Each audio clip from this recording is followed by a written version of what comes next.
Bom, gente, boa tarde. Vamos dar início aí à disciplina, né, de Deep Learning. Tá, então, esse primeiro slide aqui, conjunto aqui de slides, fala um pouquinho a respeito da disciplina. Tá? Então, a gente lá vai ter o AVA do curso, né, onde a gente vai ter os slides, trabalhos e leituras complementares. Tá? Depois é que eu preciso gravar o primeiro vídeo para essa ferramenta do AVA renderizar. Aí eu tenho como criar o canal lá no YouTube, que eu vou botar todos os vídeos das aulas lá, tá? E aí, quando eu conseguir fazer isso, aí eu vou botar lá no AVA qual é o link onde que vai ficar os vídeos, ok? Tá? Aí eu vou fazer isso lá, tá? Aí aqui, tá, gente, tem alguns livros aqui que são interessantes e o bom, cara, que se até tu procurar na internet, cara, não sei se vocês já viram esse site aqui, ó, LibGen, tá? Se você botar, por exemplo, igual esse livro, normalmente você vai achar os livros em inglês, tá? Aqui, ó, Deep Learning with Python. Se tu botar aqui, ó, Deep Learning with Python, aí tu acha ele aqui, tá? Só tu quer ver como é que tá o nome dele aqui, ó. Tá vendo? É desse François Chollet. Deve ter ele aqui. Cadê o nome do autor? Aqui é autor. Aí, ó, François Chollet. Tá vendo?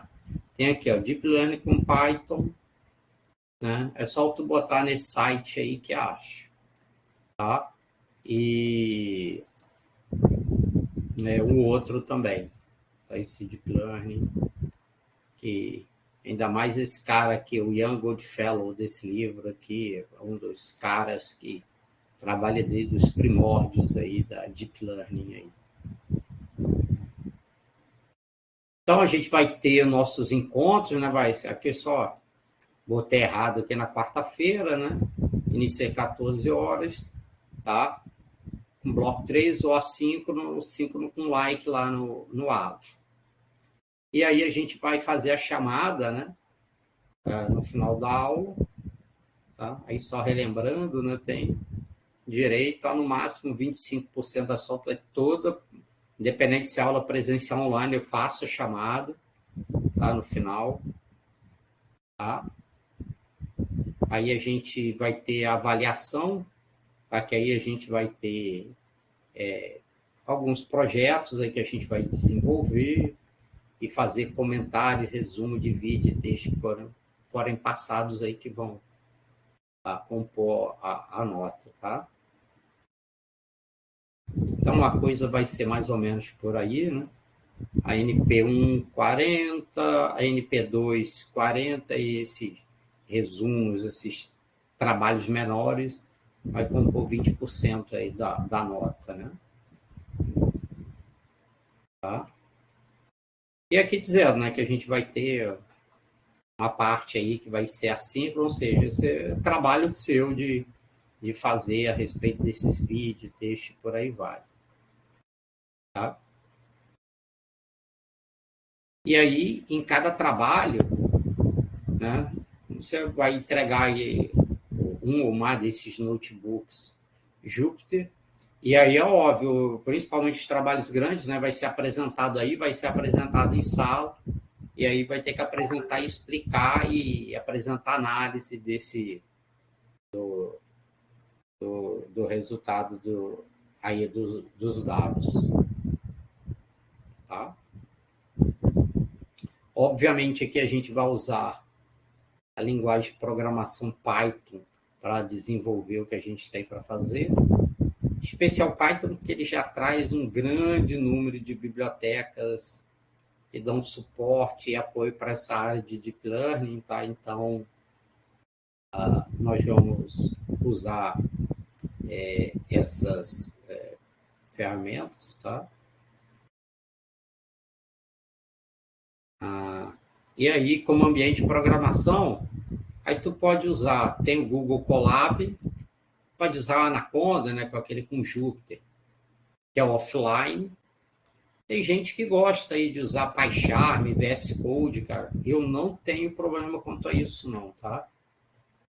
Botei, assim, a princípio, o Google Colab, o Anaconda, né, que tem o Jupyter, que é o mais comum, mas se alguém quiser usar qualquer outra, o PyCharm, VS Code, não tem problema. O que importa para mim é o conteúdo. Tem mais esses dois, que é o padrão que todo mundo bota, né? Tá? E a gente vai ver aqui ao longo do curso, né, também, sempre vou mostrar os exemplos básicos aí para dar para montar o conteúdo com o uso das bibliotecas, né? Tá? Mas é óbvio, né? O cara tem que saber pelo menos o básico de Python para conseguir fazer essa disciplina, senão, né, que é variáveis, operadores, né, para poder dar conta de acompanhar. Tá? E aí a gente vai ver, né, alguns fundamentos matemáticos, conceitos de deep learning, multilayer perceptron, técnicas de treinamento, redes convolucionais. A gente vai ver coisa que a rede LSTM, séries temporais, redes neurais em grafos. Então a gente vai ver bastante coisas aí legais, interessantes aí para ver, tá? E se precisar programar alguns materiais aqui a respeito de Python, eu acho que a grande maioria sabe. Vamos precisar de matemática? Sim, mas aí eu vou lembrar para vocês os conceitos que estão por trás, porque isso aí permite a gente parametrizar a nossa técnica e obter bons resultados, tá? Então, é igual aquela coisa que eu falo, o cara pega lá um tutorialzinho aí na internet, aí acha que vai funcionar. Não vai, porque o cara não entende de deep learning, não entende de problema, ele não sabe configurar aquilo lá para fazer bom uso. Tá? Então, alguns rudimentos, né? Probabilidade, estatística, álgebra linear e cálculo, aí eu vou tocar no assunto quando for necessário, tá? Aí está aqui dizendo quais seriam os tópicos, né? Isso aqui, né, que é bom só para a gente relembrar, né? Evite o engano, reserve tempo para estudo extra classe. Ixi, ninguém aprende nada. Você aprende bastante, mas bem fixado, você vai ter que realizar as tarefas, exercícios, praticar. Tá? Tá bom? Tá? E uma parte aqui também que vai ajudar vocês, principalmente naquela parte lá dos trabalhos, eu já botei até aqui no AVO, arquivos com algum dataset público. Aí eu vou explicar aqui o que é isso aqui. Deixa eu aumentar o tamanho da frente.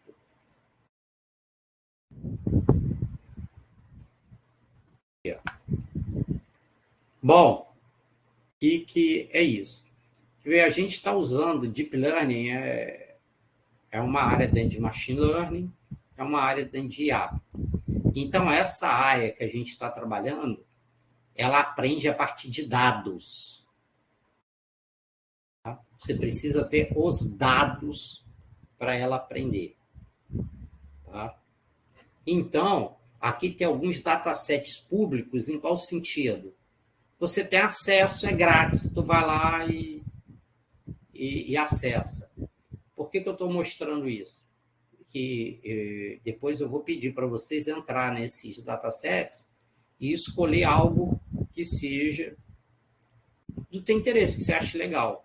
Por exemplo, tu está fazendo TCC 1 ou 2, sei lá, tanto faz. Tá? Você pode procurar nesses datasets aqui algum que seja bem parecido com o que você está fazendo no teu TCC 1. Quer ver um exemplo? Deixa eu ver aqui.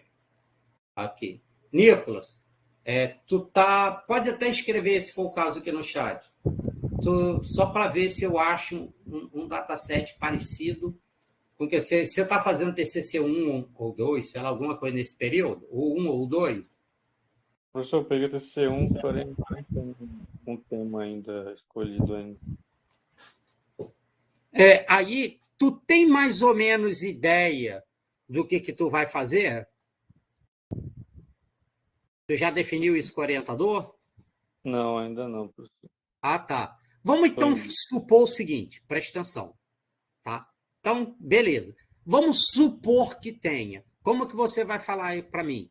Rapaz, na área aí da computação aí e tudo mais, o que quando você sair aqui da UFT, o que tu gostaria de fazer? Tu gostaria de trabalhar com o quê?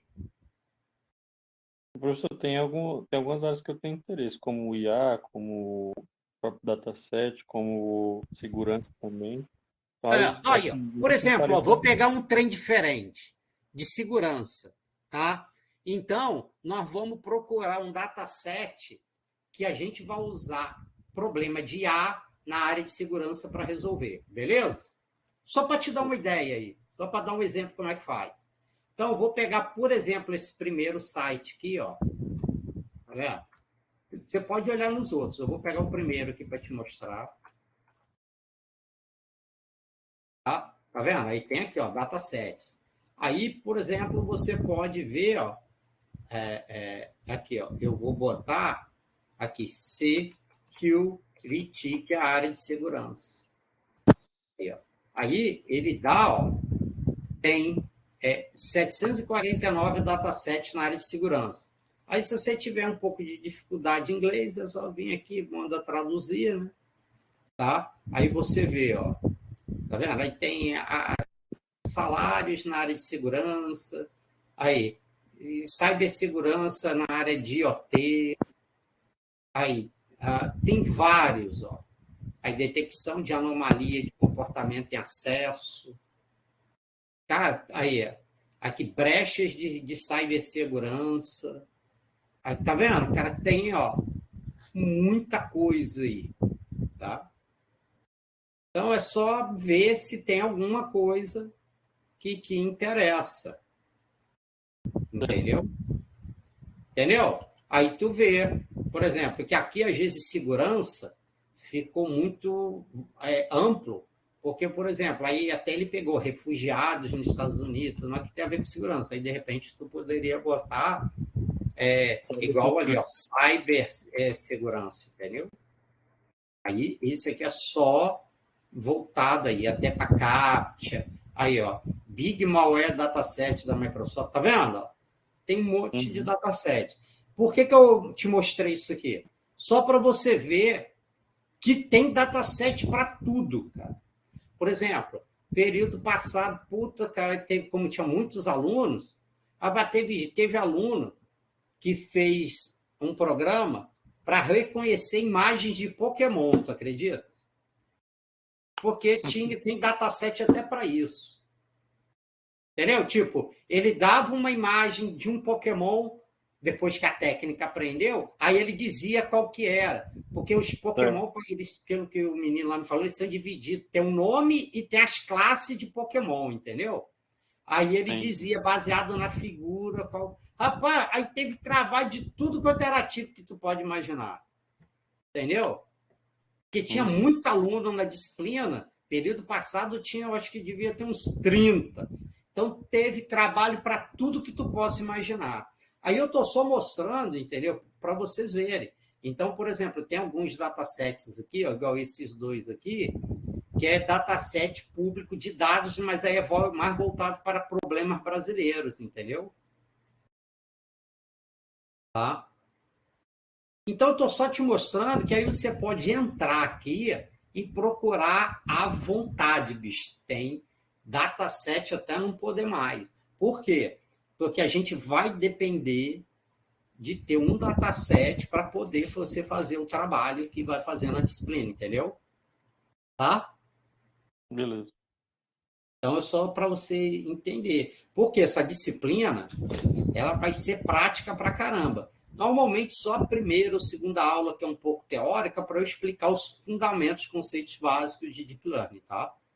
mas o resto, toda a disciplina é prática, a gente programando todas as aulas.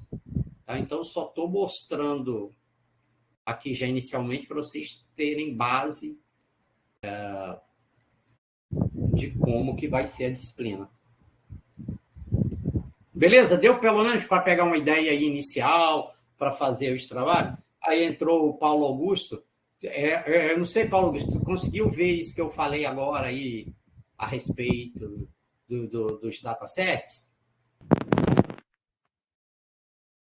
Ah, bacana. Por quê? Porque como a nossa disciplina vai ser bem prática, tá? Vocês vão depender de escolher um dataset, entendeu? Foi igual eu estava falando com o Nicolas. O ideal é que você procure um dataset de algo que seja interessante para você, tipo, ou de algo que você, parecido com o que você vai fazer no teu TCC1, que aí te anima, ou de alguma coisa que você gosta. Pô, teve período passado, tem gente que gosta na área de esportes. Aí tem dataset na área de esporte. Vai ter dataset na área de qualquer coisa que tu possa imaginar, entendeu? Então, escolher uma coisa que você acha legal, tá? Então, por falta de opção, é que não vai ser, porque o que mais tem aqui é dataset.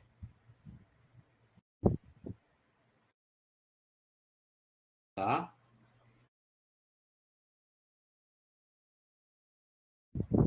Tá bom?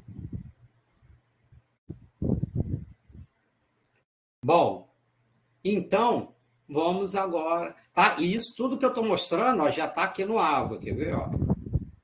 Aí, ó. Arquivo com alguns datasets públicos. Esse foi o primeiro conjunto de slides, agora eu vou para esse segundo aqui. Beleza? Tá? Aí eu vou para o segundo conjunto aqui de dataset, para os slides. Tá? Então, agora que a gente vai começar a falar mais. No primeiro falou da disciplina, né? Agora eu vou falar de Deep Learning mesmo. Então, conceitos básicos, né? Então, essa área de Machine Learning já tem várias tribos, né? Então, tem esses simbolistas, que é sistema baseado em regras. Provavelmente vocês devem ter visto isso lá em IA, que é baseado em regras de se, então e senão. Uma coisa que é bem parecida com isso é essa ideia igual tem hoje para fazer chatbot, entendeu? Tipo, faz a pergunta, entendeu? E dependendo da resposta, você vê para onde que você vai e qual outra coisa que, se for necessário, você perguntar até chegar numa solução, no resultado final. Tá? Tem esse que é evolucionista, tá? Baseado em computação evolucionária, como tem, por exemplo, algoritmos genéticos, bando de pássaros, colônia de formigas e por aí vai, tá? Que permitem a gente resolver problemas complexos. Tá? Analogistas são uns que são baseados em analogias que existem ou na matemática ou também na vida prática. Então, tem esse aqui, Support Vector Machines, que é esse SVM. Esse aqui, KNN, é K-vizinhos. Tá? Temos esse aqui, Bayesianos, são métodos baseados em métodos estatísticos. Tá? E tem o que chama de conexionistas, que são aqui as redes neurais artificiais, né? Que está aqui, Artificial Neural Networks. Tá? Então, obviamente, nós estamos aqui, ó. Então, nós vamos estar aqui nas, né? Nós vamos estar aqui, né? Nas redes neurais aqui, artificiais. Nós vamos estar aqui nessa banda aqui. Então, se a gente está falando rede neural artificial, o componente básico do cérebro é o quê? É um neurônio, não é? Então, aqui vamos ver qual é o modelo de um neurônio artificial. Tá? Bom, então, aqui a gente tem, que está aqui, ó, x0, x1, x2, x3, até xn. Então, isso aqui vão ser o quê? As entradas do neurônio. Então, eu posso ter quantas entradas eu quiser. Tá? Até aqui x0, x1, x2, x3. E até xn. Tá? Isso aqui, ó, o W é o peso. Tá? Por isso que vem de weight. W é de weight, que é o peso. Peso por quê? Ele vai dizer qual é a influência daquela entrada no neurônio.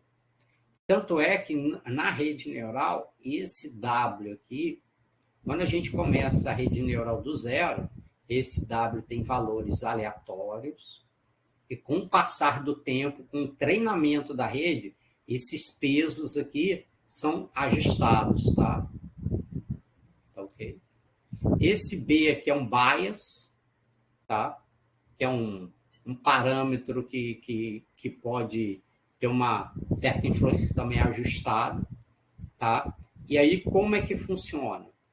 Tá? A gente, tu vê que aqui tem a notação de álgebra linear, que está aqui, W transposto X. Então, o que é isso? Eu tenho o vetor de pesos aqui, ó, W1, W2, W3, Wn, vezes o vetor de X aqui. E aí a gente sabe o quê? Se eu multiplico um vetor por outro, o resultado é um número, é um escalar. Tá? Porque se eles são dois vetores de uma mesma dimensão, ele dá um escalar. Tá bom? Tá? Ele dá um escalar. Ou seja, é um número. Dá um número. Então, esse W transposto X é isso. Então, ele pega esse vetor que tem os valores de X, um outro vetor que tem o W, multiplica um pelo outro, dá um número inteiro e soma com esse valorzinho B que dá o Z. Tá? Ok? Que dá o Z. Tá? E aí, depois, o que a gente vai fazer? Vai passar esse Z por uma função aqui, φ, que vai ser a função de ativação que vai ser a saída do neurônio. Tá? Então, aqui está dizendo, ó, tá vendo aqui, ó, o X, aqui, ó, é o vetor que vai entrar, tá vendo aqui? Ó, o W é um outro vetor que tem os valores aqui de W. Tá? E aí a gente tem o Z, que eu te falei, multiplica um vetor pelo outro e soma com esse valorzinho aqui do B. Tá? Que aí ele chama esse Z aqui de pré-ativação. Tá vendo? O Z. Depois ele vai pegar o Z e vai passar por esse φ, que é uma função de ativação. Quer ver? Por isso chama pré-ativação, porque é antes de passar pela função de ativação. Tá vendo? Então, ele passa pela função de ativação e daqui a saída do neurônio. Tá? Então, qual é o interessante? Normalmente, essa função de ativação ela é não linear. Por quê? Não linearidades são necessárias de modo que a rede possa aprender representações complexas dos dados. Tá? Ok? Então, essa que é a ideia. Tá? Então, aí eu vou mostrar agora para vocês exemplos de funções de ativação. Então, apesar de ter aqui a matemática, a gente não precisa se preocupar, a gente só precisa entender o que acontece. Tá? Você não vai precisar implementar essas funções aqui, que elas já existem. Então, essa aqui, a gente chama ela de sigmoide, essa aqui, ó. Quer ver, ó? O nome dessa aqui, ó. Dessa função aqui é sigmoide, porque parece um S, ó. Tá? Essa daqui é obviamente dá para ver, né? É tangente hiperbólica parece um pouco com a sigmoide, tá? Mas só que ela é entre 1 e menos 1, a sigmoide é entre 0 e 1. E essa daqui, que tem esse mesmo nome aqui, ReLU, Rectilinear Linear Unit. Então, ele simplesmente, essa função é bem simples. Ela pega o máximo entre 0 e o valor do z. Entendeu? Então, se o valor for negativo, ou 0, dá 0. Se for positivo, dá o próprio valor. Então, o nome dessa função aqui é ReLU mesmo. Tá? Tá bom? Essa aqui é a ideia. Tá? Gente, só falar uma coisa aqui para vocês, tá? Qualquer dúvida, tá? Tá aqui o Nicolas e o Paulo, tá, gente? Só pergunta, tá? Manda a pergunta aí, pode interromper, tá? Para não ficar um monólogo, um trem chato pra caramba, tá? Se vocês tiverem qualquer dúvida, e professor, não entendi esse negócio ali, não. Pô, fala, cara, entendeu? É melhor você perguntar do que você ficar com a dúvida e falar, puta, que matéria enjoada, pô, não estou aprendendo nada, não estou entendendo nada, tá? Então, por favor, tendo alguma dúvida, pode perguntar, tá? Não tem erro, não, tá? Bom? Beleza, tranquilo. Beleza, tá? Senão fica chato pra caramba, só eu falando, e aí tu não tá entendendo, tá? Então, é complicado, né? E aí depois a gente vai ver, cara, que dependendo do problema que eu estou trabalhando, tá, eu vou usar uma função de ativação diferente. Tem outras que depois eu vou falar com vocês. Quer ver? Ó? Vou falar aqui, só para adiantar, que é legal. Tem uma que ela se chama, apesar de não estar aqui, ela se chama Soft Max. Tá? O que ela faz? Tá? Ela simplesmente vai pegar e vai fazer o seguinte.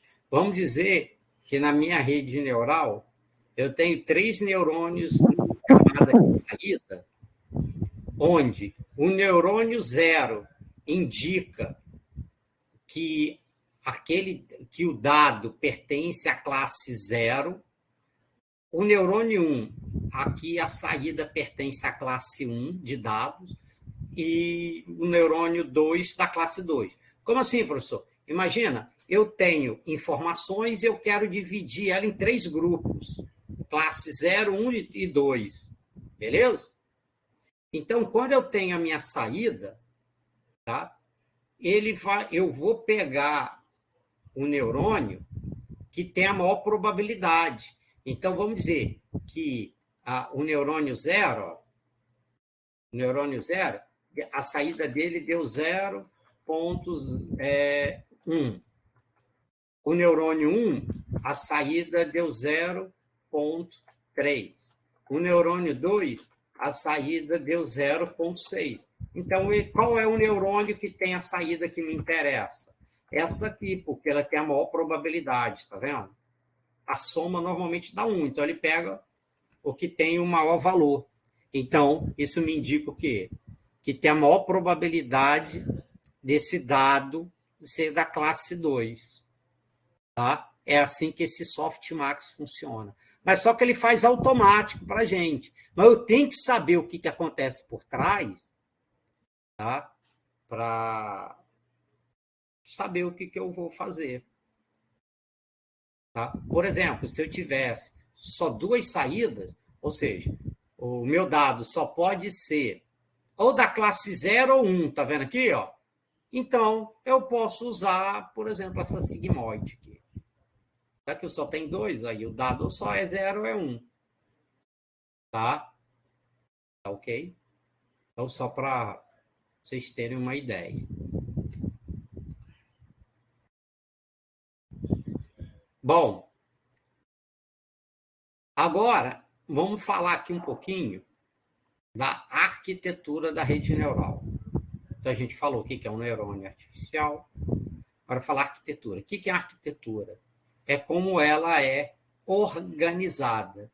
Então, uma rede neural, tá vendo? Ele está dizendo assim, a arquitetura de uma rede neural arbitrária, complexa, é definida usando neurônios artificiais como blocos de construção.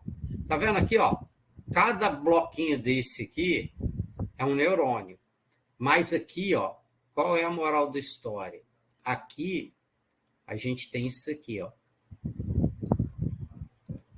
Cada conjunto desse aqui de neurônios aqui, ó, forma uma camada, tá vendo? Isso aqui é uma camada, esse aqui é outra camada, esse outro aqui já é outra camada, esse aqui é outra camada, esse aqui é outra, esse aqui é outro. Tá? Qual é a moral da história? Essas duas camadas aqui, ó, a primeira e a última, tá? Tem nomes específicos. Obviamente, esse primeiro aqui é a camada de entrada. É a primeira, tá? Essa primeira aqui é a camada de entrada. E a última aqui é a camada de saída. Beleza? Então, são duas camadas que têm nome específico. E essas aqui do meio, a gente chama de quê? Aqui, camadas escondidas. Ou seja, que é o que está entre a entrada e a saída. Tá? Então, que são as camadas escondidas. E tem uma coisa interessante. O único que eu sei, obrigatoriamente, o número de neurônios é a camada de entrada e a camada de saída. Por quê, professor? Porque isso depende do meu problema. Quer ver um exemplo? Ó? Imagina que eu tenho um dataset de imagens de números de 0 a 9. Tá? Imagina que essas imagens sejam 10 por 10 pixels. Então, a minha entrada pode ser o quê? De tamanho 100, onde cada entrada é um pixel dessa minha imagem. Tá? Então, eu pego, cada pixel da imagem é uma entrada. Então, eu tenho 100 neurônios na camada de entrada. Por quê? 10 vezes 10, que é o tamanho da imagem, 100, né? Tá? Não é a matriz? A imagem? 10 por 10? Então, cada elemento dessa matriz vai ser um elemento de entrada dessa minha rede neural. Então, vai ser um neurônio. E a camada de saída vai ter 10, por quê? Porque eu quero classificar essa imagem em 10 classes, ou seja, são números que vão de 0 a 9. Ou seja, 0, 1, 2, 3, 4, 5, 6, 7, 8, 9. Tá? Então, dependendo da imagem, eu quero saber se aquela imagem corresponde a um número 0, se é um número 1, 2, 3. Beleza? Tá? E o número de neurônios e a quantidade de camadas escondidas é o usuário que determina. Tá? Você não tem uma regra de ouro que fala: se você tem tantos neurônios na camada de entrada e tantos na camada de saída, você tem que ter tantas camadas escondidas e tantos neurônios em cada camada. Não existe regra para isso. Tá? Não tem. Então, bro, aí você tem que experimentar, você tem que testar. Tá? Entenderam essa explicação aí que eu dei da camada de entrada e de saída? Estão conseguindo acompanhar? Sim. O número da camada de entrada sempre vai ser o mesmo da saída? Não. Não, ó, presta atenção. Ó. eu falei que a imagem é 10 por 10. Então, o número dela, por exemplo, nesse caso, vai ser 100. Por quê? Cada pixel da imagem vai ser uma entrada. Tá? Vai ser um neurônio na camada de entrada. Tá ok? E o número de neurônios na camada de saída vai ser 10. Ó. A entrada vai ser 100 e a de saída vai ser 10. Por quê?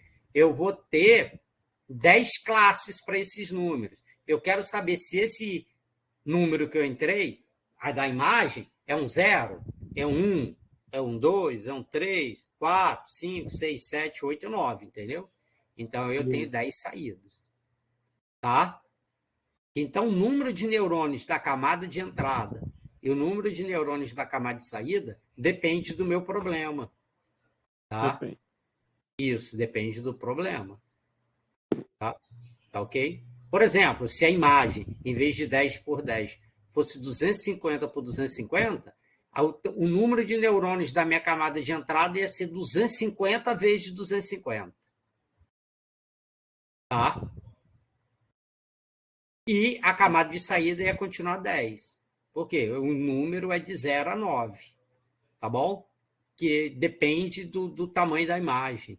Que aí eu dou, por exemplo, o número de neurônios da camada de entrada. Tá? Certo. Beleza. Bom.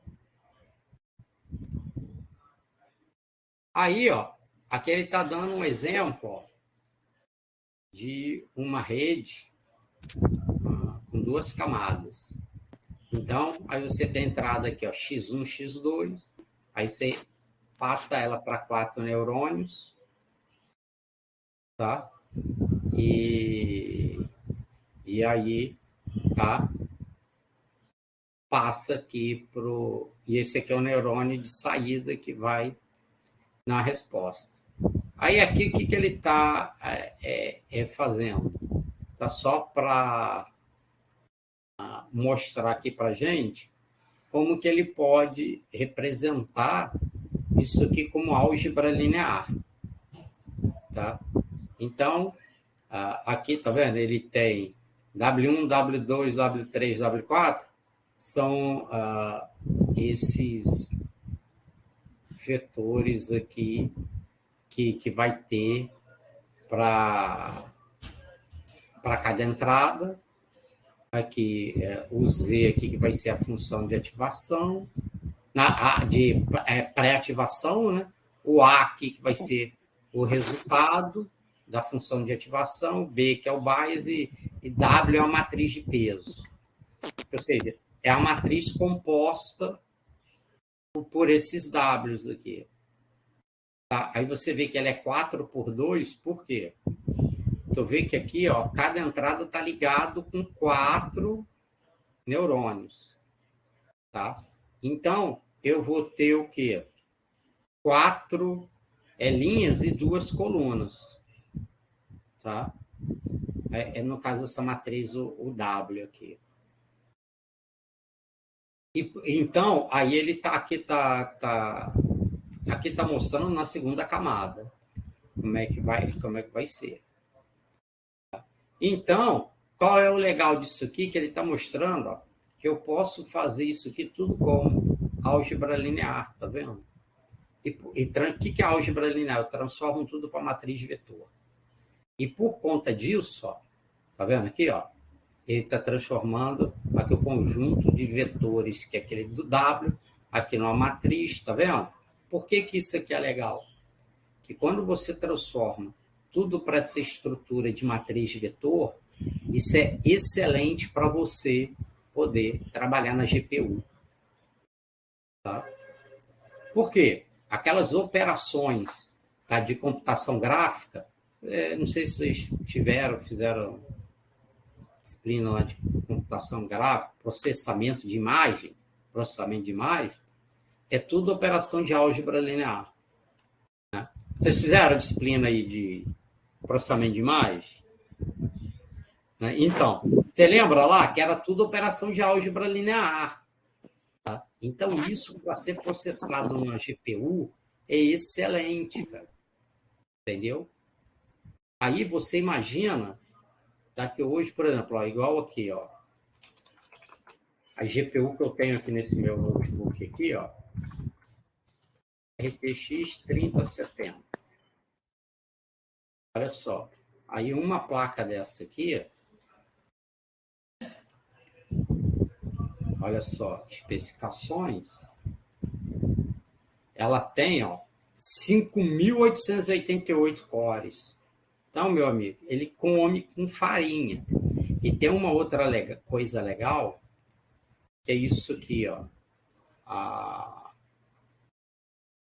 Eles trazem também essa GPU mais nova, que eles chamam de Tensor Cores. O que quer dizer isso? O Core Tensor, ele é específico para trabalhar com essas matrizes multidimensionais que tem em Deep Learning. Quer ver? Ó? Vamos fazer uma brincadeira aqui, ó. Bard, só para vocês verem aqui, ó, que legal. Ó. Vamos olhar aqui. Aqui. O que é um Tensor Core? Tá vendo? Vamos ver se ele responde aqui. Tá vendo? Ó? Tá vendo? Um Tensor Core é um tipo de núcleo, um core, né, de computação especializado para acelerar cálculo de aprendizado profundo. Deep Learning é aprendizado profundo em inglês. Tá? Então, ele é específico para isso. Tá? Tá vendo? E aí, eles permitem que a GPU que tem esse core execute essa tarefa até 100 vezes mais rápido que a CPU. Então, é por isso que os caras transformam para... Aí, ó, processamento de imagem, tá vendo? Não sei se vocês estão enxergando aí, ó. Processamento de imagem, computação científica, tá vendo? Treinamento de redes neurais. Tá vendo? Então, por isso que eles transformam a Deep Learning num formato desse de álgebra linear para facilitar. Tá vendo? Ó? Tá? Quer ver? Ó? Quer ver? Ó? O que é uma matriz tensor? Dê um exemplo. Ó. Então, você vai ver que são tensores, essas matrizes aí multidimensionais. Tá vendo? Uma matriz tensor, uma matriz de estrutura de dados, que é uma generalização de uma matriz. Tá vendo? Então, ela é multidimensional. Tá? Tá bom? Tá vendo? Então, por exemplo, que uma imagem RGB, ela é um tensor. Por quê? É uma matriz ó, que tem 3 dimensões, né? O RGB. Tá? E aí a gente também tem matrizes de imagens que tem 4 dimensões, que além de ter o RGB, tem o alfa. Né? Tá? Então, quer ver? Ó? O que é RGB e alfa numa imagem? Quer ver? Ó? Então, RGB, a gente já sabe, né, dá as cores básicas, né, que é o vermelho, verde e azul. E aí, para vocês verem aí, tem o alfa. Quer ver? Ó? É um canal de transparência que é controlado o nível de opacidade de uma imagem. Então, tem uns que traz isso aí também. Tá? Tá bom? Então, para vocês saberem. Então, você pode ter uma matriz, também uma imagem com 4 dimensões. Tá? Então, isso é legal para vocês entenderem essa questão, cara. Por que GPU é tão importante para IA atualmente, cara.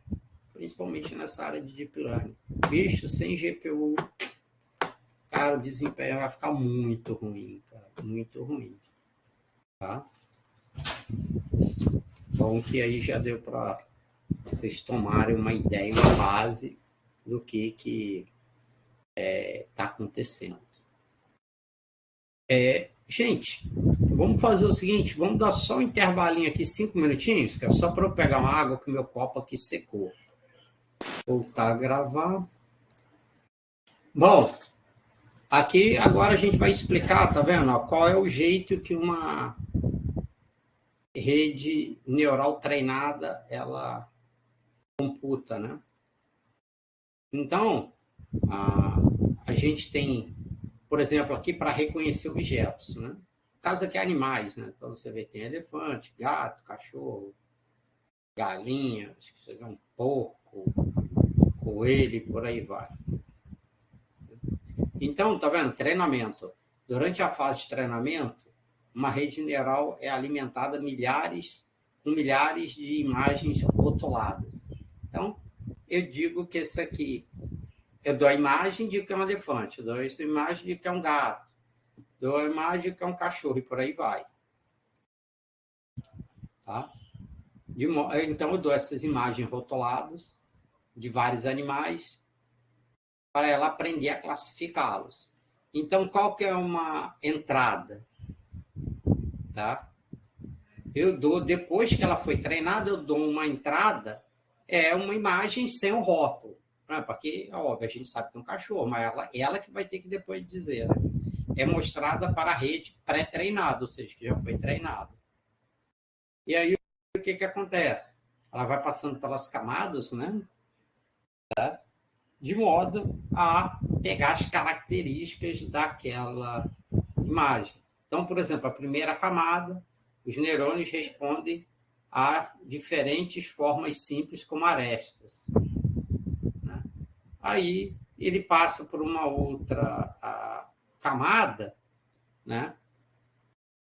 Então, o neurônio responde a estruturas mais complexas, tá vendo? Ele pega a ponta da cauda, a ponta da pata, o focinho, que, né, vai pegando informações. E, conforme ele vai indo, ó, os neurônios respondem a conceitos, né, altamente complexos e abstratos, que nós identificaríamos como diferentes animais. Né? E aí, na camada de saída, lembra, igual aquela que eu falei, aquela softmax, né? Tu vê, ela tem a probabilidade de ser 10% de ser um lobo e 90% de ser um cachorro. Como a probabilidade maior deu aqui, então eu digo que é um cachorro. Por quê, cara? Se for ver, dependendo do cachorro, quer ver, ó, pega um husky siberiano. Aí você me diz, passa por um trem que treina também com cachorro e com lobo. Aí eu quero ver o que ela vai dizer que aquela rede, que aquele bicho é. É um lobo ou é um cachorro? Se tu pôr um husky siberiano. Concorda que tem alguns casos que o negócio fica meio enjoado, né? Concorda comigo? Tá? Foi igual um exemplo que eu dei para os alunos período passado. Olha só que legal isso aqui. Quer ver? Eu vou mostrar uma parada aqui para vocês. Vocês vão se amarrar. Quer ver? Ó. Quer ver? Deixa eu só achar aqui só um minutinho. Que eu vou mostrar para vocês. Ó. Cadê? Deep Learning. Imagens de IA que enganam.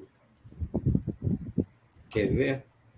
Deixa eu interromper aqui o compartilhamento rapidinho.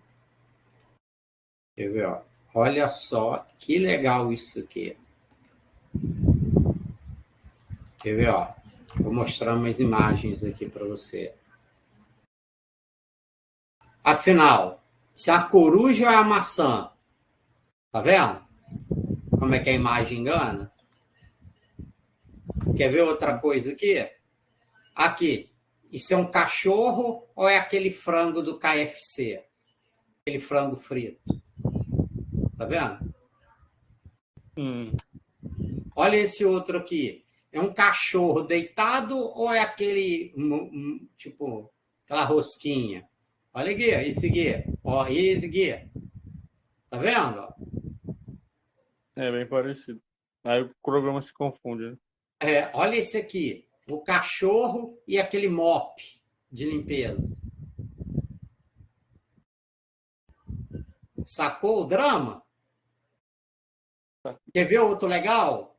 Olha esse aqui. O cachorro e o bolinho. Vê se isso aqui não parece. Se tu for olhar assim, isso aqui, ó. Vê se o bolinho aqui, ó, que não parece um monte de cachorrinho aqui. Tá vendo? Olha esse outro aqui. Arara com a salada. Tá vendo? Olha aqui. Vê se não confunde.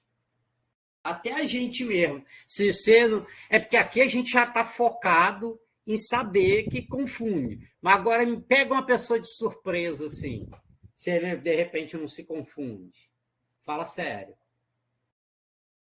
Entendeu?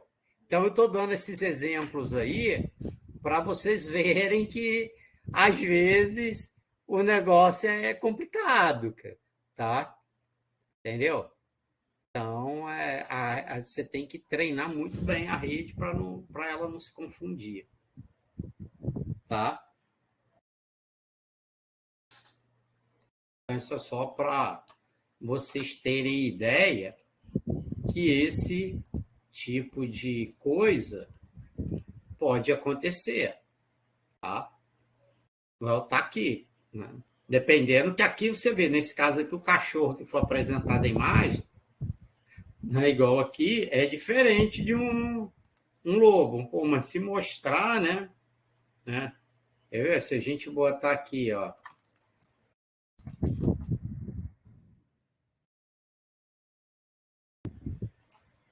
Imagens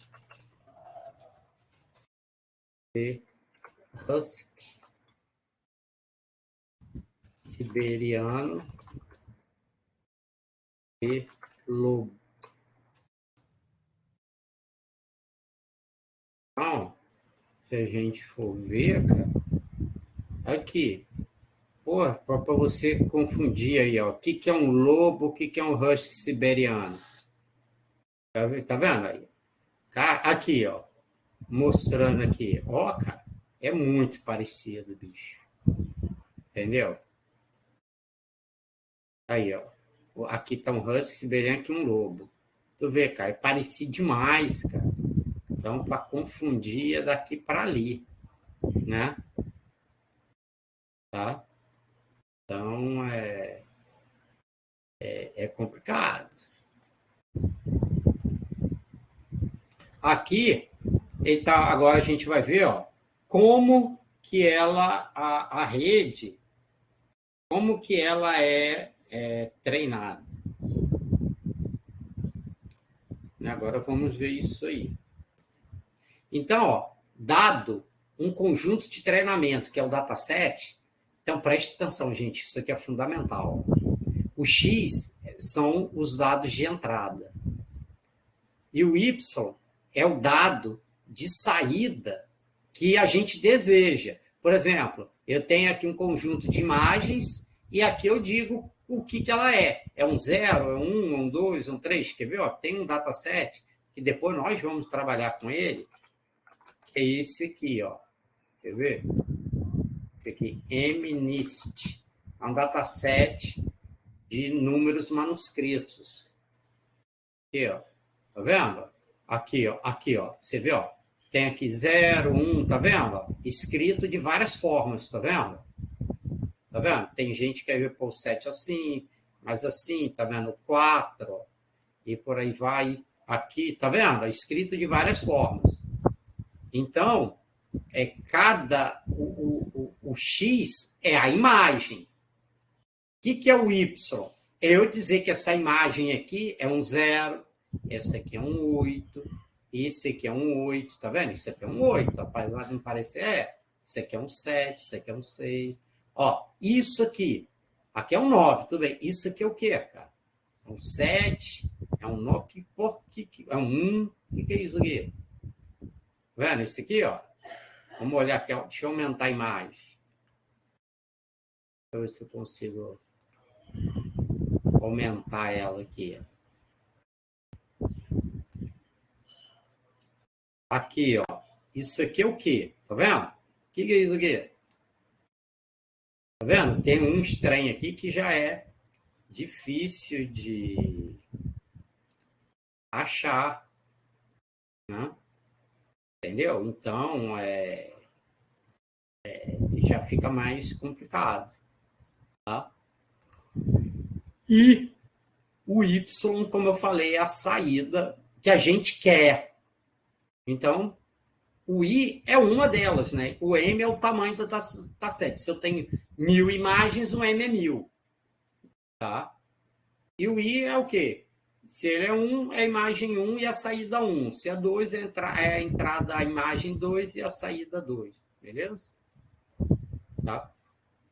E o treinamento de uma rede neural corresponde a usar esse conjunto de entrada e saída para ajustar os parâmetros de uma função de custo. Normalmente, a função de custo é um erro. O que é o erro, gente? Presta atenção. Ó, se você for imaginar, você pode imaginar o Y igual a F de X.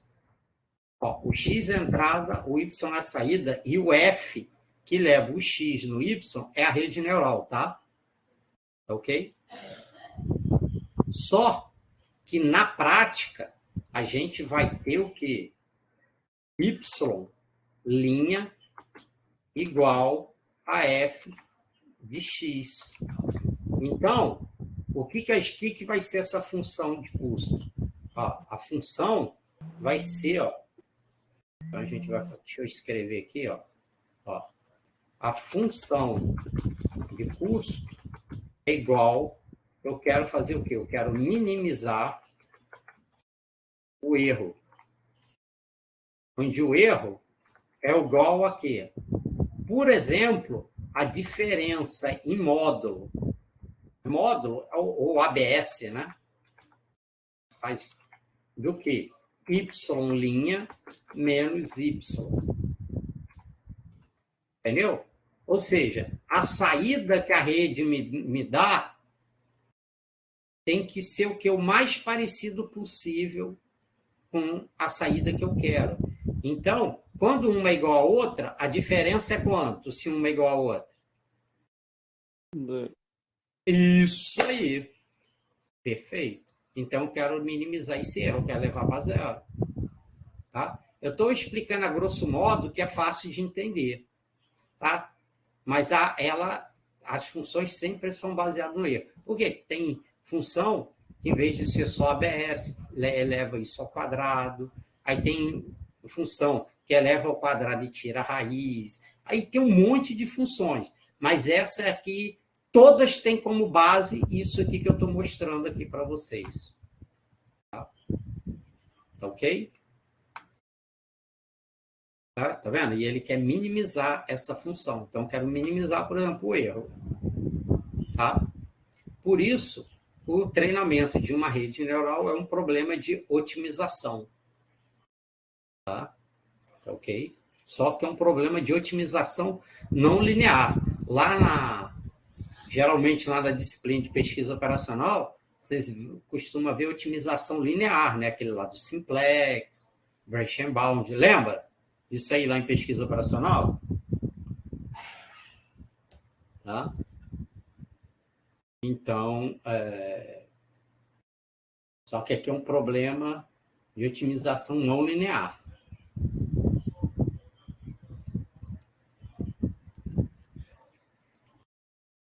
Bom, aqui está um exemplo, ó, de a forma como ela é treinada. Então, suponha que, tá vendo a imagem aqui, ó? a esse número 2, Uhum. aí a gente vai ter uma imagem, por exemplo, ó, 784, deixa eu tirar a raiz quadrada, é uma imagem que é 28 por 28. Aí eu linearizei ela, se eu peguei cada pixel é um elemento da entrada, eu tenho 784 neurônios na camada de entrada. Lembra que eu falei que a partir do meu problema, eu sei quantos neurônios eu tenho na camada de entrada e quantos eu tenho na de saída. Tá vendo? Porque essa minha imagem aqui é 28 por 28. Então, 28 vezes 28, 784. Tá? Cada pixel vai ser um neurônio aqui. E eu tenho 10 neurônios na camada de saída. Por quê? Porque eu quero saber se esse número é o que? É o 0, é o 1, é o 2, é o 3, qual que é. Tá? Ok? Entendi. Então, aqui ele está mostrando o quê? A princípio, ela deu errado. Ó. Era para dar o número 2, tá vendo que ele deu uma probabilidade 0,2, só que ele diz que pode ser ou 3 ou 6, que deu muito alto, né? Aí o que ele está mostrando? Os pesos que estão em vermelho ele tem que diminuir, tá vendo a setinha vermelha? E o que está em azul ele tem que aumentar. Para quê? Para aumentar a probabilidade. Por quê? Porque esse número é 2, não é 3 nem é 6. Tá? Ok? Então, eu tenho que. Ele vai. O processo da rede neural, ele vai fazendo o quê? Ele ajusta os pesos. Tá vendo aqui, ó? Esse mundo de conexões aqui, de modo a que aqui leve a essa entrada a saída correta. Tá? Então, o treinamento da rede neural é ajustar esses pesos aqui que está entre as conexões. Tá? Então, o treinamento da rede neural é a matemática que faz ajuste nesses pesos. Aí aqui ele está dando o exemplo aqui de algumas funções de custo. Esse aqui, ó, é o erro médio quadrático. Então, se você imagina, ó, aqui é o que? Esse aqui é o y real e esse HXIWB aqui é o que? É o y' é que a rede me dá. Então, aqui está a diferença, só que em vez de estar ABS, está o quadrado. Tá vendo? Então, eu estou somando o quê? O erro de todas as saídas elevado ao quadrado e divido pela quantidade delas. Por isso que é erro médio, tá vendo? Porque divide pela quantidade, quadrado, tá vendo aqui? Porque tem um quadrado. Tá vendo? Porque se tivesse só o y menos o y', que é esse h de x aqui, sem o quadrado, ia ser o quê? Erro médio. Como eu levei ao quadrado, erro médio quadrático. Beleza? Tá? Porque esse cara aqui, ó,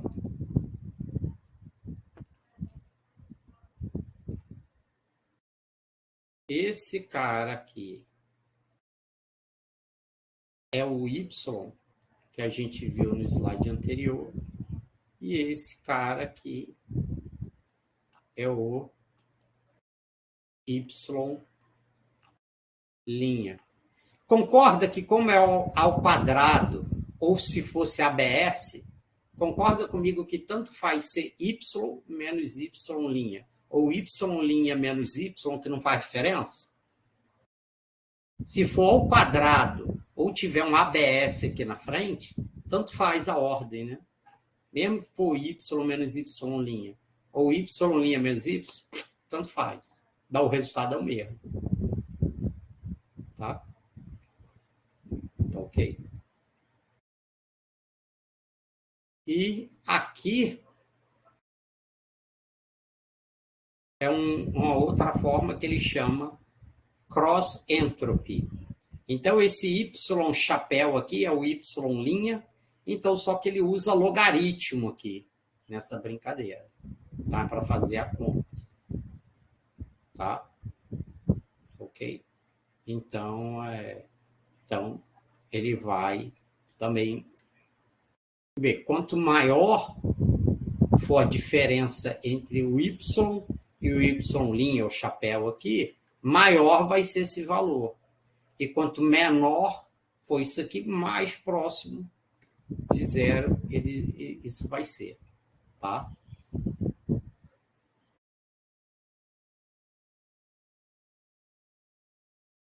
E aí, ele fala aqui, ó, mínimo local de uma função de custo. Como essa função é não linear, tá? Ele é cheio de ótimos mínimos locais. Tá? Para ficar mais fácil você entender, em vez de um gráfico desse aqui, não sei se vocês fizeram também, que normalmente onde também o pessoal fala muito isso, aquelas disciplinas assim, tipo meteorístico, tudo mais. Então, você tem uma função, tem vários vales aqui, ó, né? Então, para descobrir qual que é, tá vendo? Você vê que tem vários buracos aqui. Então, tem vários ótimos locais. E o algoritmo que funciona aqui para fazer isso é esse aqui que geralmente o pessoal usa, backpropagation. Ou aqui que em português se fala retropropagação. Ele está falando retropropagação do erro. Como assim? Ele pega e atualiza os pesos do final para o começo. Por isso chama retro, da frente para trás. Tá? Então, considerando que a saída produzida para XI é diferente de YI, ou seja, é YI linha, então eu tenho um sinal de erro não zero. E aí o que ele faz? Ele vai atualizar o peso mais fortemente quem mais contribuiu. Por isso que é o Credit Assignment Problem. Ou seja, eu dou mais crédito para quem contribuiu mais. Ou seja, se o cara contribuiu mais para aquele valor, então eu tenho que mexer mais nele. Tá? Então, isso é necessário para determinar a responsabilidade de cada parâmetro, peso, na rede por esse erro. E mudar esse parâmetro com o propósito de reduzir o erro. Tá? Então, é isso que ele vai fazendo. Tá vendo? Então, e o problema vai ficando pior quando a quantidade de camadas escondidas aumenta. Então, normalmente ele usa esse algoritmo de gradiente descendente, tá? Para poder. Então, esse de gradiente descendente, ele calcula a derivada, né? E de modo que minimiza a função. Então, por que isso, gente? É que quando você tem uma função, o gradiente, ou de preferência o menos do gradiente, ele te dá a direção do mínimo. Não sei se vocês lembram isso lá de cálculo, né? Tá? Então, o gradiente te dá essa direção. Então, aqui está falando, ó, o jeito que a rede é treinada. O sinal de erro, computado com a função de custo, é usado durante o treinamento para gradualmente mudar os pesos, os parâmetros, né? De modo que o resultado seja mais preciso. Então, como é que ele faz? Pega alguns exemplos de treinamento, passa para frente, ó, propaga para frente os exemplos através das camadas da rede, da entrada para a saída. Aí o que ele faz? Retropropaga o sinal de erro através das camadas da saída para a entrada e atualiza os parâmetros W e B, ou seja, que são os pesos e o bias da rede. Então, isso leva vários ciclos, que aí ele vai rodando de modo até ajustar o WB, que leva esse erro mais próximo possível de zero. É assim que... Aí ele fica aqui nesse ciclo. E, normalmente, isso a gente chama esse ciclo aqui do número de épocas, tá? que são feitos. Tá Bem, aqui mostra o algoritmo de gradiente descendente. Então, ele pega a derivada parcial referente àquele peso e atualiza por um alfa. Esse alfa, nos algoritmos, é conhecido como a taxa de aprendizado, que é o tamanho do passo que é dado aqui nesse algoritmo. Então, o alfa é a taxa de aprendizado. Tá? Então, a gente também não pode botar ou ela muito grande, né, que se você botar ela grande demais, ela pode ficar quicando demais aqui. E se você botar pequeno demais, ele vai demorar muito para chegar até aqui no fundo, entendeu? Então, a gente tem que regular bem aí o tamanho dessa taxa de aprendizado. Então, esse é um outro parâmetro que a gente usa nas redes neurais, é a taxa de aprendizado. Tá? Que é esse alfa aqui. Tá vendo? Então, ele fala aqui, ó, repito até a convergência. Então, o próximo valor do J depende, ó, do tamanho aqui que você vai atualizar em função do J aqui, ó, o θ em função do J, que é a função de custo.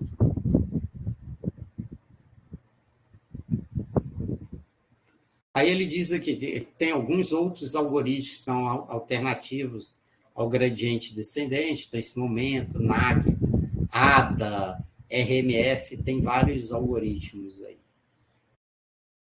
Tá? Agora, falta pouco só contar aqui um pouquinho da história.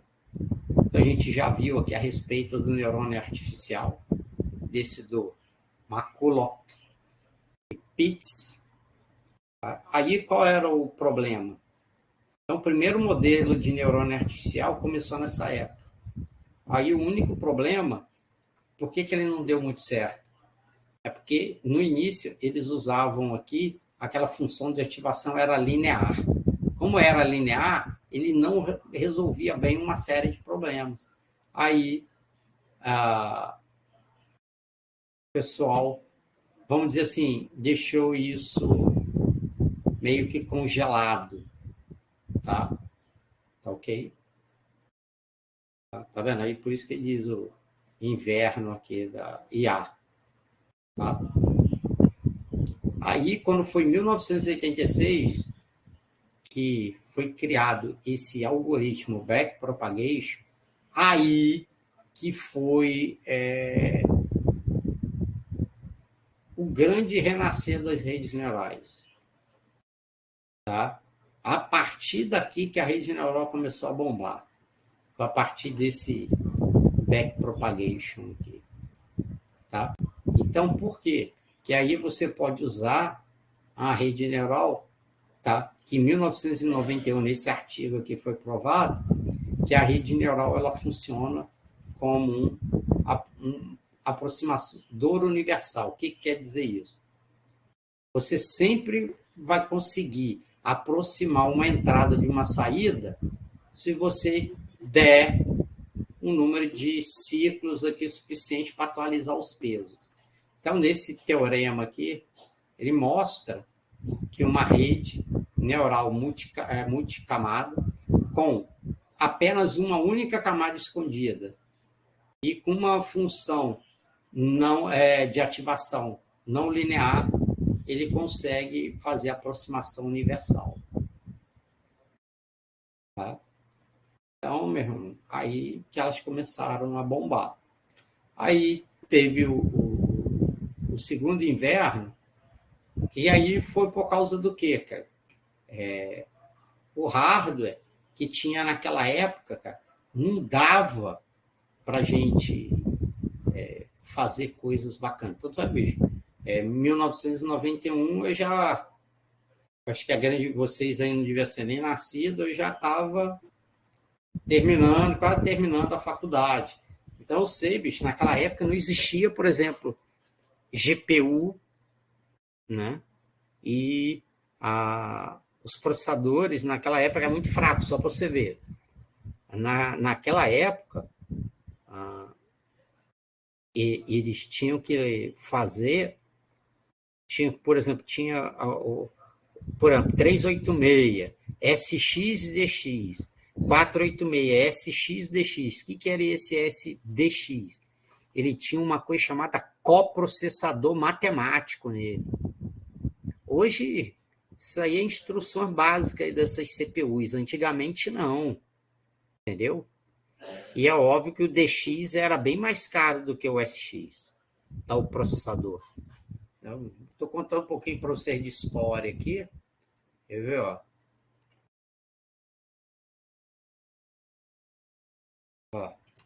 486 SX, 486 DX.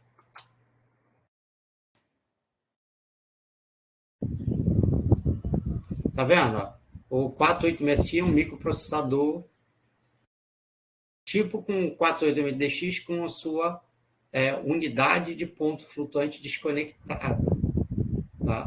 Então, ou seja, ele não tinha o coprocessador matemático funcionando, entendeu?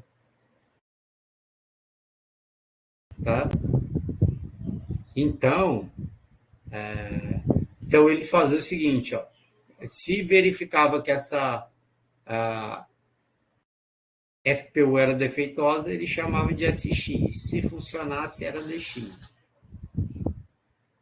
Tá vendo? Então, que é o coprocessador matemático. Tá vendo? Tá? Então, que permitia fazer cálculos com outra coisa mais sofisticados. Tá? Então, para você ver, cara, era o que a gente tinha na época. Tá? Então, não existia GPU, essas coisas não existiam. Tá? Então, para processar coisas mais poderosas, aí o que acontece? Quando depois começou a vir outros tipos de redes neurais, que aí, basicamente, o que é uma rede deep learning? Né? Quando, a princípio, você tem muito mais camadas escondidas.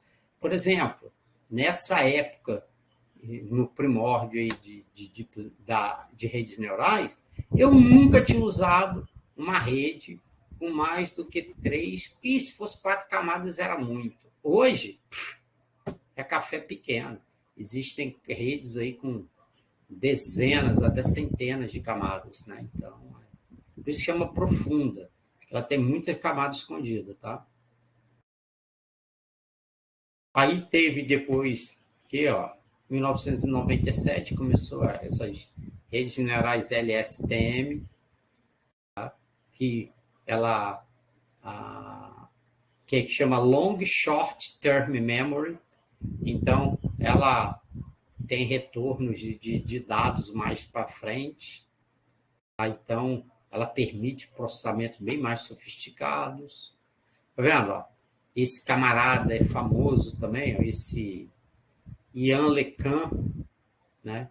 E esse cara hoje, se não me falha a memória, acho que ele é um dos diretores de IA do Facebook, esse camarada aqui, ó.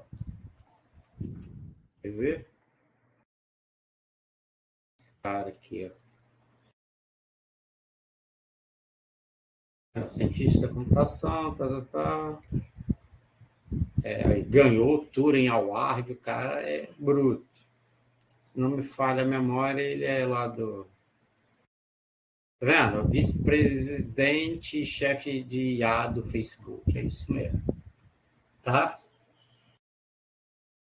Então, esse camarada aí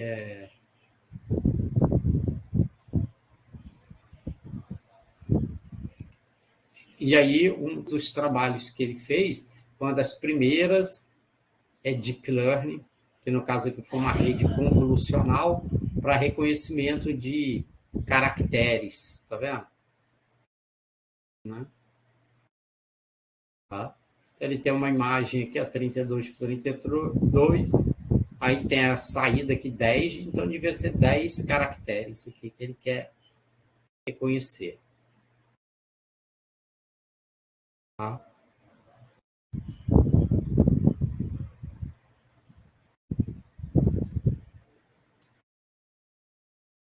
Então, aqui tem uns exemplos aqui de um... Tá vendo? Aí já dá para fazer coisas, tá vendo? Usando Deep Learning de larga escala com processadores gráficos, ou seja, fazendo uso de GPU. Esse Andrew Nguyen aqui também é um brutão aí da área. Esse Joshua Bengio é outro, né? Esse Geoffrey é outro, então é outro cara que é, vamos dizer, expoentes. Aí a área de Deep Learning explodiu, tá? Então, por exemplo, aí dizem que a ideia básica, hierarquia de características. Então, quem costuma fazer esse tipo de coisa aqui, por exemplo, esse tipo de rede, igual está aqui, que é rede convolucional. Então, ele tem os mapas de características que vai fazendo as filtragens aqui das características das imagens.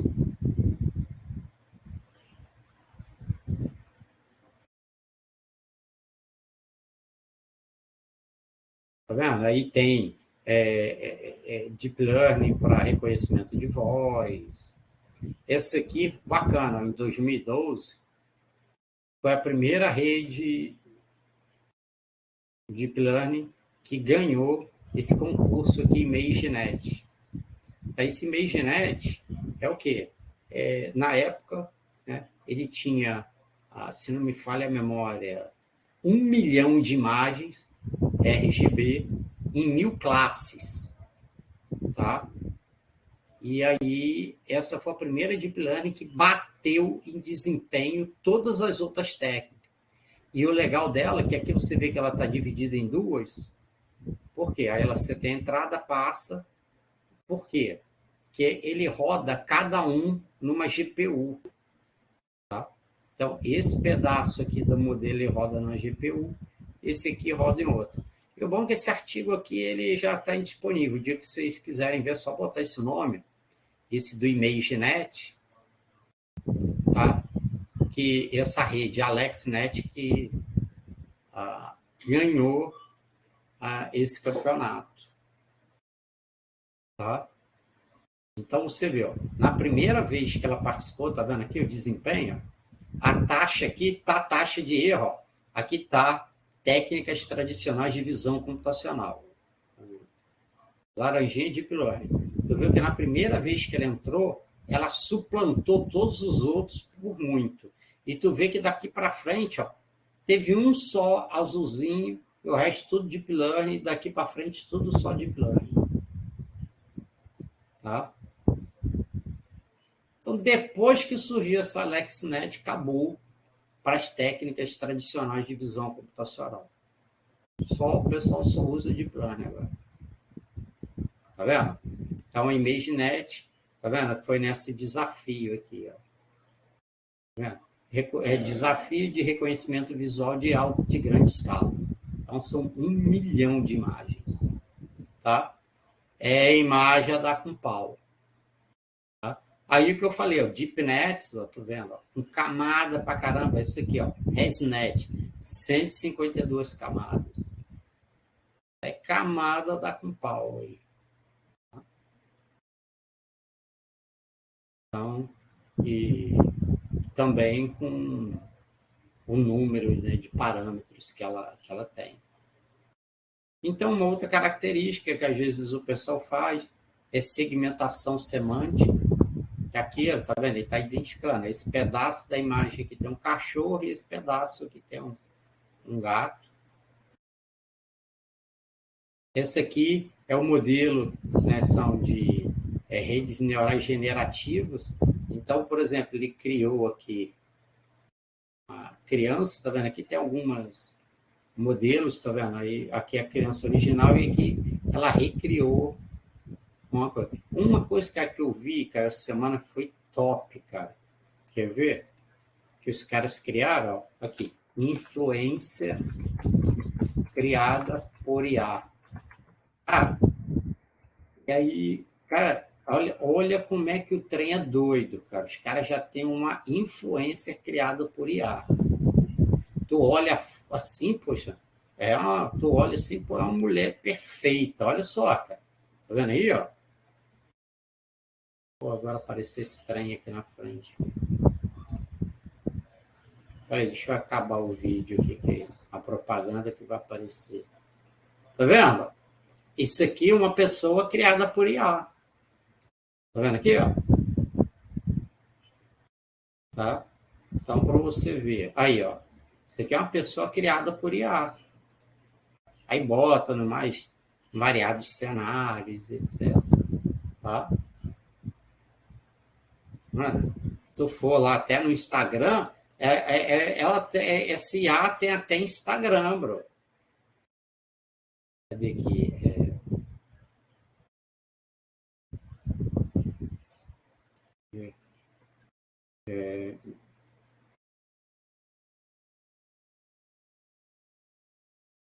Deixa eu ver se...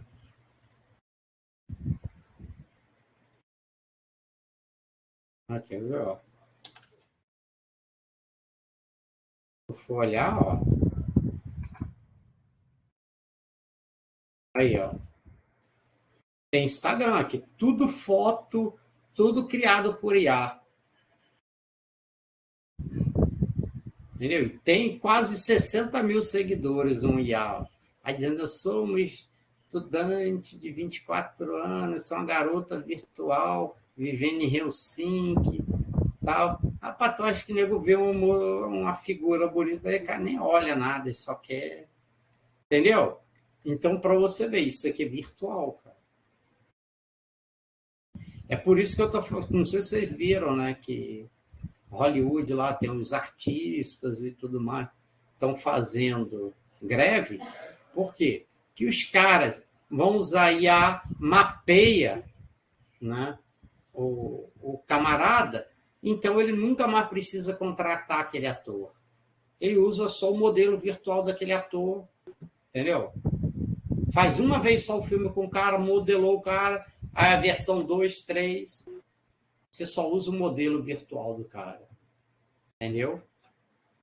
Olha o problema isso aí, né? Então, por isso que os caras estão chiando, tá em greve lá por conta disso. Tá? Tá vendo? Isso aqui, ó, também criou aqui duas pessoas. Isso aqui são pessoas que não existem, igual aquele ali, a influência lá. Aí tem Deep Learning por reforço. Tá? Então, ela aprende conforme a coisa vai acontecendo. Então, aqui é para, por exemplo, para fazer movimentos no joguinho. Tá vendo? Então, tanto é que a Deep Learning ganhou. Tá vendo? Tá vendo? O software de Deep Learning foi melhor que um ancião num jogo complexo de tabuleiro. Tá vendo? Então, e tem esse modelo aqui que foi criado também pelo Google, tá? De processamento de linguagem natural, BERT, tá? Que consegue... Quer dizer, foi anterior ao chat GPT, né? Era o que fazia mais sucesso, era esse BERT aí. Né? Tá? Então, anterior ao chat GPT. Quer ver? Eu tenho... Só mostrar uma parada aqui para vocês. Rapidinho.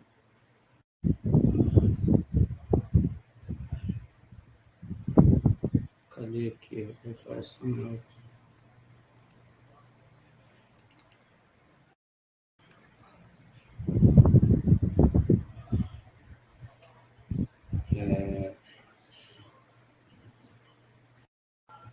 Deixa eu ver aqui. Não, é uma coisa aqui que eu tinha notado aqui, né? Por exemplo, quando a OpenAI, né, treinou a primeira versão lá do GPT-3, né? Tá vendo? Ela lançou o GPT-3 em maio de 2020. Se você fosse treinar ela numa única GPU Tesla V100, que é uma placa boa. Quer ver? Ó? Você botar aqui, ó, NVIDIA Tesla V100, cara. Tá vendo? Ó, placa de 32 GB, cara. É uma placa chique essa. Tá vendo? A GPU para data center, tal. E é caro um negócio dessa. Se você treinasse, por exemplo, uma GPU dessa é muito melhor que a minha, aquela que eu mostrei aqui para vocês.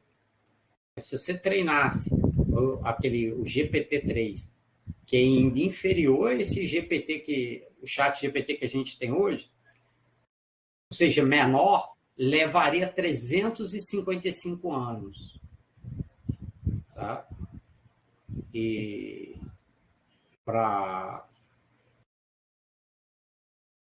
só para você ter ideia, tá vendo? A Microsoft, usando o Azure, né, construiu um supercomputador com 10.000 GPUs V100 para poder rodar esse modelo. Tá vendo? Aí eles estimam que o custo para treinar a GPT-3 foi da ordem de 5 milhões. A 3,5, 4, com certeza foi muito mais. Tá? Aí, o que acontece? Agora, a NVIDIA, ela tem uma placa de vídeo que é muito melhor que essa daqui, ó, do que a V100. Tá? Deixa eu ver aqui. Só para você ver como ela é mais rápida. Se você for resolver aqui que ele está falando, se você for resolver um problema de Deep Learning numa CPU, se eu usar a Tesla V100, é 47 vezes mais rápido na GPU do que numa única CPU. Para tu ver a diferença. Cara, 47 vezes é muita coisa, né? Tá? Aí o tamanhão da bichona aí, como é que é? Tá? Então, o negócio é violento. Só que a NVIDIA ela tem a GPU mais poderosa dela agora, essa, por exemplo, essa A100. Tá? Essa A100 ela tem 80 GB. Tá? Então, o que acontece?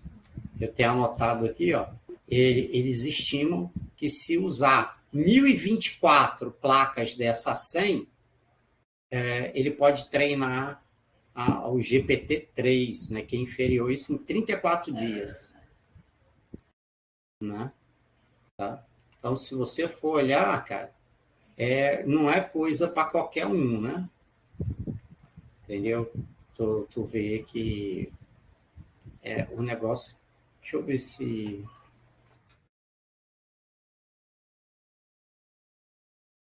Aqui não dá, acho que...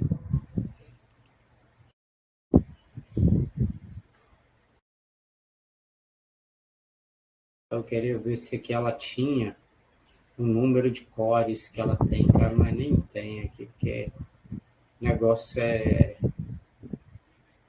violento essa placa. Entendeu? A coisa assim a memória, deixa eu ver, especificação só. Ele não tem aqui dizendo quantos cores e tudo mais tem, não.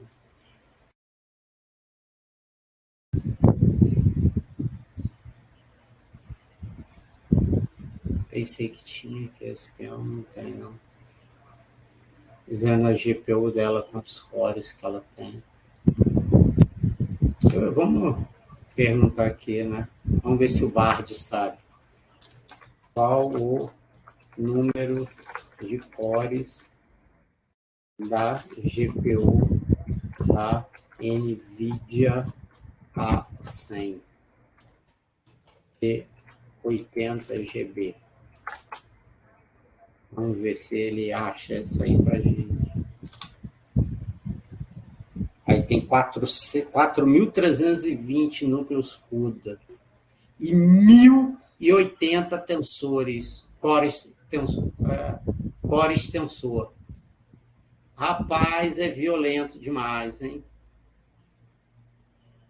É muito chique, cara. Então, para vocês sentirem o drama do negócio, tá? Então, meus queridos, hoje nossa aula fica por aqui. Para vocês olharem, então o material está aqui, tá? Como tem só vocês dois, né? Não precisa nem fazer a chamada, só botar aqui Nicolas Ribeiro e Paulo Augusto. Aí eu já lanço lá a chamada, tá? Tá bom, gente? E interromper a gravação aqui para não ficar muito grande.